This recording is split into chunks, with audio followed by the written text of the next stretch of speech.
ദൈവനാമത്തിന് മഹത്വം ഉണ്ടാകട്ടെ. പുതുവർഷത്തിൽ നമ്മുടെ കൺവെൻഷൻ അതിൻ്റെ ഒരുക്കങ്ങളൊക്കെയും വളരെ ഭംഗിയായിട്ട് നടന്നുകൊണ്ടിരിക്കുന്നു. ഫെബ്രുവരി മാസം 2-ാം തീയതി മുതൽ 9-ാം തീയതി വരെയാണ് ഈ വർഷത്തെ കൺവെൻഷൻ യോഗങ്ങൾ ക്രമീകരിക്കപ്പെട്ടിരിക്കുന്നത്. ശക്തിപ്പെടുവിൻ പോരാടുവിൻ എന്നുള്ള ചിന്താവിഷയത്തെ ആസ്പദമാക്കിയാണ് നമ്മൾ ധ്യാനങ്ങൾ ക്രമീകരിച്ചിരിക്കുന്നത്.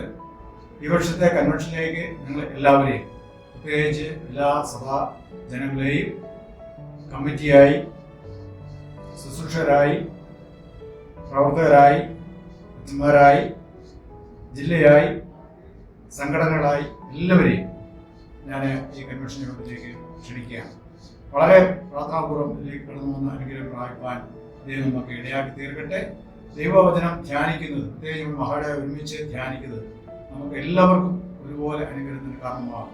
അതുകൊണ്ട് ദൈവപക്ഷം ചേർന്ന് നിൽക്കാനുള്ള ശക്തി ലഭിക്കാനായി ഈ ലോകത്തിൻ്റെ എല്ലാവിധമായ പോരാട്ടങ്ങളെയും നമ്മുടെ ആത്മീയമായ നമ്മുടെ ചൈതന്യങ്ങളെ കെടുത്തിക്കളയുന്ന, ദൈവഭാഗം നമ്മളെ അകത്തിക്കളയുന്ന എല്ലാവിധമായ പോരാട്ടങ്ങളെയും തിരിച്ചറിയുവാനും അതിനോട് എതിരിടുവാനുള്ള ആത്മശക്തി പ്രാപിക്കുന്ന അവസരമായി തീരട്ടെ എന്ന് പ്രാർത്ഥിക്കുന്നു. നിങ്ങളെല്ലാവരെയും യേശുക്രിസ്തുവിന്റെ നിശ്ചല നാമത്തിലെ ഈ മഹാട കൺവെൻഷനിലേക്ക്